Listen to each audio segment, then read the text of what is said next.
Hey, Ramy Zada, did I tell you that we're not paying SAG wages? Oh no, I didn't tell you. no residuals. Wait a Yeah, minute. I know. I I know. So if you still want to do this, if knowing that you're not getting paid, you're okay with it? I will do every now and then. I do charitable acts. So absolutely. Oh, oh, I'm one of those charitable acts. I see how it goes. Okay, okay. So Ramy Zada, it's interesting because when I first met you, I knew so many lenders that I thought, forget it, Ramy. I don't need any more. And then I just kept getting to know you and know you and know you, and I realized, man, this guy's really, he knows his shit. Oh gosh, man, this guy's really authentic. Oh man, this guy's a really hard worker. And the list kept getting bigger and bigger, and then you and I started working together, which I was really happy because it's a win-win for both of us. And I usually choose the lender that I go to based on the client. So I want to get the right fit. Because you have an entertainment industry background, I know you speak the language, you understand the world of actors, producers, writers, all that. And so when someone like that comes up, I'm thinking, Ramy's going to be a good fit for this. And I think of you mostly for residential, but I know you do commercial as well. And I keep on telling you, come on, just say one thing. What do you do? So anyway, I love working with you. I think you're great. I think you're the real deal. And I would love if you would just share a little bit more about yourself too, and what your sweet spot is with your business, and then maybe we'll go to the back of the card for a moment. Okay. Well, first of all, Scott, thank you for having me on. I'm honored. I'm really, Yes, you are. I am honored. I a great deal of respect for you, and I don't just mean that in an unusual way. I mean, you you have you have a lot of people give you a lot of respect, and it's great to see you within a crowd and how people respond to you. So I'm going to give you some accolades because that's meaningful to me. To understand who you are as a realtor and how you interact with people and how you deal with your clients, and that I kind of take off from there. So thank you for everything that you've said about me, and likewise, my friend. So Appreciate that. well, it's heartfelt.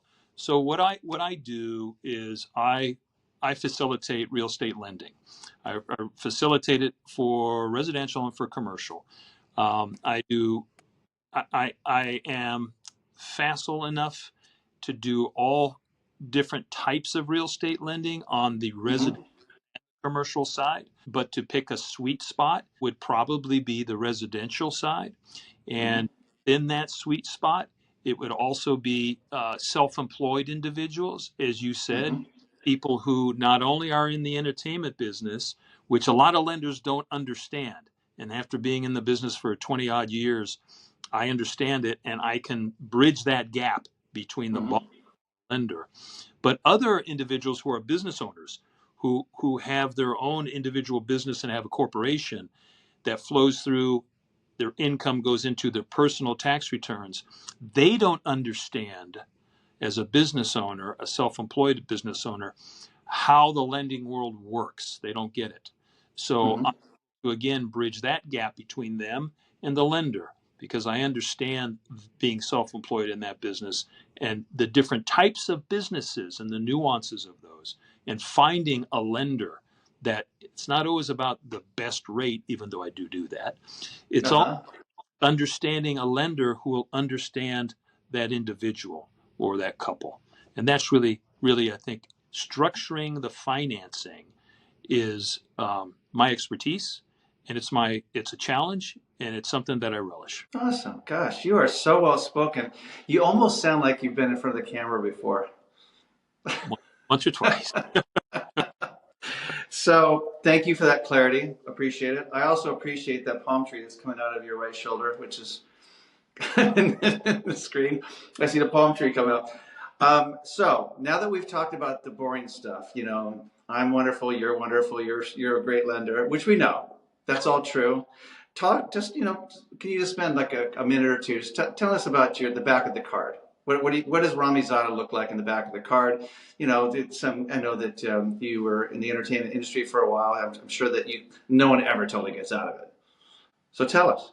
Uh, about me, the background. Yeah, you. What's your past? Tell us about Ramy Zada, the actor. I grew up in Los Angeles. I was born and raised in Los Angeles, and I was an athlete through high school, played some college football, and always wanted to be a professional football player. That didn't quite work out for me, and I was always interested in advertising in a way. And so I was in college. I was taking advertising classes, and instead of doing the typical boring thing of writing a thesis paper, so on, I said, "Well, Professor, can I make a commercial?" And he said, "What are you talking about?" And I said, "Well, if I get out in the real world, that's kind of what I'm going to do. Can I do that now?" He said, "No, we don't do that." And I said, "Please." He said, "All right, go ahead." So I got together a little Super 8 and I got some friends and I made a little A commercial. Super 8. Super 8, showing Oh, age. okay. For those of you who are, not 50 years plus, that's a particular type of camera. You know what? I was having lunch with a young guy, a CPA, the other day, and I was talking about Gomer Pyle, and he went, "Who's that?" And I went, "Oh no, I guess." Well, you know what I think when you say that?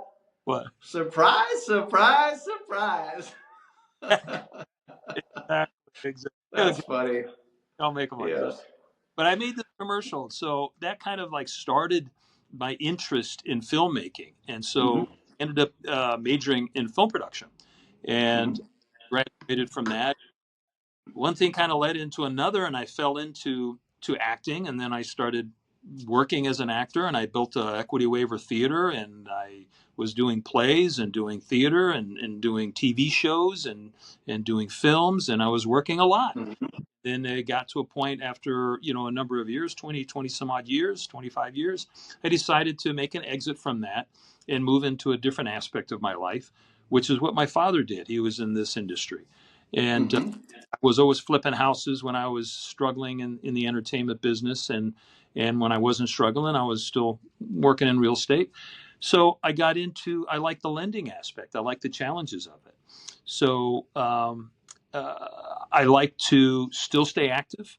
I love to play golf. I like to cook. I like to cook large amounts for a lot of people. Mm-hmm. All right, Rami, I want to be honest with you. It was really interesting, but this part's getting real boring. So, I'm just being real with you. I told you we're having a conversation. Yeah. I don't need to hear about how many people you cook for.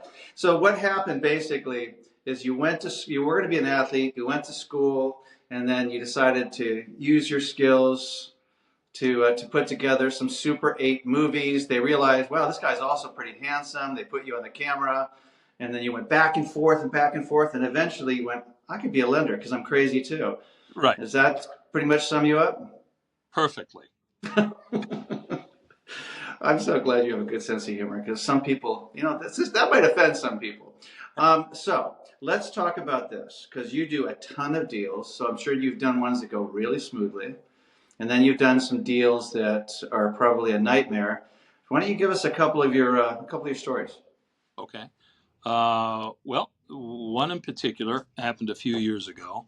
It was a woman who was mentally incapacitated, and Mm-hmm. she was a ward of the state, so she had a state conservatorship.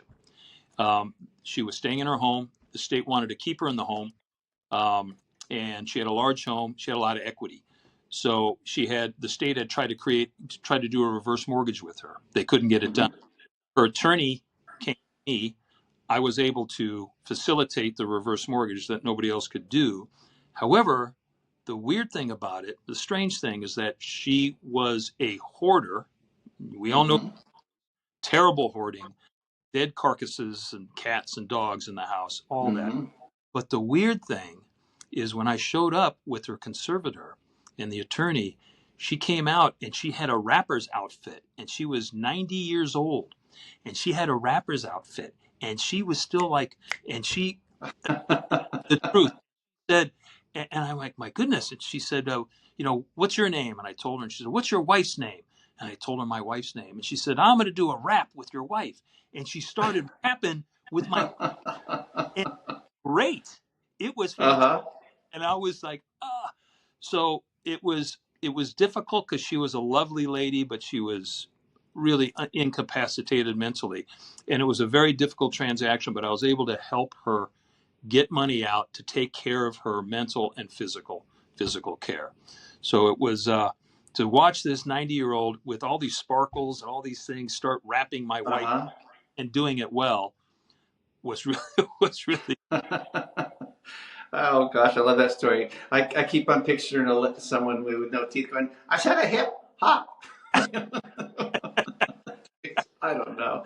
You don't want me to rap, I guarantee it. No. But aren't those the best deals though when you do something when they're colorful people, interesting people, nice people, and then you can help them out? I think those are some of my favorite deals because making money is great because we support our family with the money we make, but doing that while doing something good for someone else really makes a big difference. Absolutely. I mean, that's what it's about in a way. So That's what makes you such a lovely man, Ramy Zada. you as well, Scott. That's why you're so well. Yes, yeah. Well, we'll see. We'll see. You don't know me that well. I mean, you give me time. So what else you have? So you have a 90-year-old rapper for a client. What else? I had recently I had a kind of an opposite of that. I had a very young tech couple who Mm-hmm. in the tech world, they worked in it. They didn't get on the phone. Everything had to be text or email.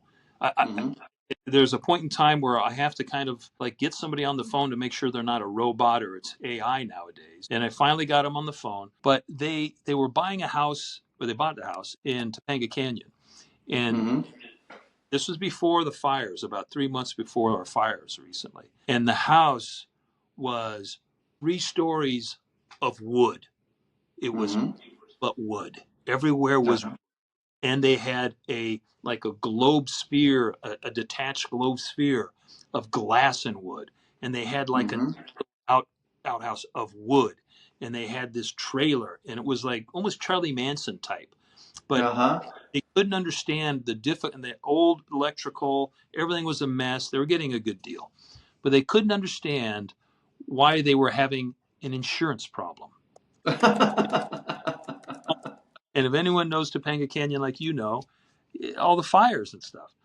So they were very very nice people, but it was a very difficult transaction, and we finally got it done. So probably one of the difficult things too is the insurability aspect of it. So what do they? I mean, this was before you said before the fires because it was difficult before, but after the fires, It was it's. it, I mean, it was before the fires. They finally got it. Had a great insurance agent, and they were really honestly they were really a great couple, and they were very excited. And I think they had really good plans for it, and I think they are working hard on it, and they're creating a really good life for themselves. all right. So I love your stories so far. I'm sure you have a couple more. Yeah, sure. I have Yeah. one. Yeah, I have one that's I don't know if it would qualify as hell, but it's a I think it's an interesting story. I think, Hmm. but I'll be the judge. okay, yes, you will. You certainly I'll will tell you. in the editing room, right? Okay. Yes. You'll know. You didn't make it. So Yes. Sorry, kid. You're on the floor. You're on the cutting room floor. That's right. Sorry, so kid. I had a call from a CPA. Their client had a very large commercial portfolio, and they were thinking they needed a very large, like a $60 million construction loan for a commercial property. Damn. Yeah, so I said, How much do you get paid on those? Do you get a point? it not No. sometimes less, mostly less. It all really depends. If it's really difficult, yes, but if it's not too But difficult, dang, what a payday! Gosh, I like that. it'd be great, right? So I Yeah. had to go meet the individual who again was an elderly man, but he's still very very active, very smart, right, Hmm. and wanted to take on this project. And we had just a conversation first. It wasn't really about business, just to talk and learn about each other. And it was really kind of one of those kind of a meetings. Who are you? Hmm. And I chatted a little bit about myself, and then, he chatted about himself, and he was an interesting guy. And when he finished, I said, "Let me ask you a question." I said, "How did you make all this money to acquire all this real estate?" And his people, his attorneys, I went, "How dare you ask him that? How dare you?" That's a And, great question. and he smiled, and he looked at me, Hmm. and he went, "No one's ever asked me." He said, I'll tell you. And he proceeded to tell me this story about his family history and so on and so forth. But the small little part that was interesting was that he would go away when he was in high school back in the 40s, late 40s. Him and his brother went on tuna boats for 3 months out to sea, Mm-hmm. and they would catch tuna with all this huge crew. And that's when they used net. Mm-hmm. And people would have to, Right. they'd bring the net up, people would have to jump into the nets. And there was 300-pound tuna, but there was other fish that they didn't want in, Mm-hmm. like dolphins and these guys had to throw them out. And I'm like, oh For my, real? I never yes, heard of that before. yes, yes, yes. Wow. I'm like, oh my gosh. And so, he said, I did everything except that. And I thought that was interesting. And it reminded me of a film, Captain's Courageous. Did you ever see Captain's Courageous with Spencer Tracy? Mm-mm. It's a Nope. Rudyard Kipling novel made into a movie. Great novel, Scott. Great movie. You'd love it, Scott. You really would. Captain. Okay. And Spencer Tracy plays this old fisherman, and a young, rich kid, gets on board, sneaks on board, and it's about them at sea for like, a couple months. And it just reminded. Mm-hmm. So I left the meeting. I said, thank you very much. Nice to meet you. He had a whole bunch of bankers lined up coming in and out. I got home. I thought about him a week later, and I sent him a DVD of the movie because I mentioned it to him. I said, you ever Mm-hmm. have this great? No, I haven't. I sent him a DVD of the movie. Just send him the movie. I was thinking about it. Interesting guy. About a week, Mm-hmm. he calls, and he goes, I got your DVD. I said, oh, okay. Did you like it? He goes, I liked it. I said, okay. And he goes, go get me the 60 million, kid, and hung up. And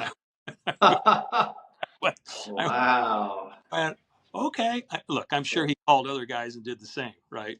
But it was Yeah, it was fascinating. go get me the 60 million. Oh, I love that. Don't you love these older guys that come in and they're so established and they're speaking a different language? It's so, but one of the funnest things because I seem to really I find the older people so interesting, and I end up having buddies that are older. One of them I had was Martin Landau, that was interested back in my entertainment days, and he was just so delightful. It's around the time he got the Oscar nod, and we're reading the script together, my script that I wrote, just Martin Landau and me. And Oh, is it me or I? Whatever, doesn't matter. You can't like I'm a writer. And then we're walking down. He puts his arm around me and he says, "We're gonna walk down the aisle together, kid." And I looked at him and I went aghast. Now, of course, that never happened. So he fucking lied to me. bastard. Yeah, Martin Landau. Bastard. No, he was awesome. But to have a guy look at you and go, "Hey, we're gonna walk down the aisle together." He just had his Oscar nod. I Yeah, was like, that's a moment. And he was an old guy then, and then he lived for another 10, 20 years. that's amazing. So, Well, let me ask you a question. How do you find people nowadays? Do you find them to be generally the people that you meet talk about in business and mhm. out of business in real life? Do you find people to generally be polite or be mannered or to be thoughtful or to be courteous nowadays? Or have you seen that, or is there a change? I mean, how do you look at it, things like that? Well, first off, let me just say this. This is Real Estate Hell with Scott Nell. I'm asking the freaking questions. Secondly, uh, I'm sorry. Um, it's interesting because there's some really great people that I work with that, that like the two gentlemen that I introduced you to on that property up in Granada Hills. Just lovely individuals, so great, so smart, so on top of it. And then there's people that are just unkind. And I'm okay with high maintenance, but I'm not okay with unkind. I'm not okay with mean. If they do that, I go, we're not a good fit. I think we should move on. And I'll walk away from it because it's just I've gotten to the point where I just don't want to do that anymore. I want to attract the people that, they don't have to sit there and like be ooey gooey, but I expect them to be decent and respectful and nice because I'm going to go out of my way for them. Yeah. So, because my pet peeve, Rami, is I go out of my way, I work really hard for someone, I'm really intent, really like great intentions, and then I get shit. I'm going like, I just don't work that way. Yeah. I don't work that way. I'm going out of my way for you, acting as a fiduciary. I expect a little kindness, a little respect. I really do. Graciousness and thankfulness. And I've seen you. I don't know. I've Yeah. seen you at work. You're amazing. You really are. And Oh, thank you. I don't say that lightly. So I mean it. Yeah, but now it's recorded, so um, tell us. So since we're talking about this, the sweet side of us, I know I'm sure you have a charity or some sort of cause that is close to your heart. I do. It's the Vietnam Veterans Charity. So um, I've Oh. I've been I had family members and I've had friends of our family, and I have a couple of good friends still, much older than I, obviously, Mm-hmm. but they are Vietnam vets, and some Mm-hmm. and they passed away, and mostly due to the injuries or to the mental injuries and physical Mm-hmm. inflicted over there, as well as some that are still, still alive and still active and still working their way through that experience, as they call it. And Mm-hmm. I I missed that. I was too young for that, but I was at a certain age that was kind of close to it. So it was always part of my early life, and and so it's something that always resonates to me. So the Vietnam Veterans of America charity is close to my heart. Oh, that's great. Because you usually, I haven't had anyone bring that one up yet, so I think that's fantastic. And I think it's really important for you to go with what moves you. And so, because it's different for everybody. And there's sometimes I get people on here that it's interesting because some people will say, "Is there any charity you'd like to highlight?" No, really. There's Yeah, nothing that you support. How about your church, your temple? How about like with me, it's the Scouts and it's Mercy Childcare, yep, for the reasons we know. And yep, so to that, but that's how interesting that you found that's the one that really touches your heart. That's awesome. yeah, yeah. I mean, I can go on and on about it. I won't, but I mean, it's there's a number of reasons. I mean, these guys went over there, weren't asked to go, and they were, many cases forced to go on an unpopular war, Mm-hmm. and coming back, not like their parents came back, from World War II as heroes, but being spit on and thrown on and cursed at and spit. What a nightmare. I mean, they had it there, then they had it coming back. So that's kind of how I feel about those guys. Great deal of respect, and it's meaningful to me. Yeah. No, that's great. Thank you very much for sharing that. I don't have a smart ass comment for that. It's just too good. Good. Every bit of that, none of that is going to the cutting room floor. Not one breath. I'm glad. I had another actor on once. I don't know if you ever saw the one with Kevin Rom, and he was talking about St. Jude's Charity, Yeah. and he is so emotional about that charity. It's so important to him. It was beautiful. I love it when people share something that's that close to their heart. So thank Yeah. you for sharing. Thank you for asking.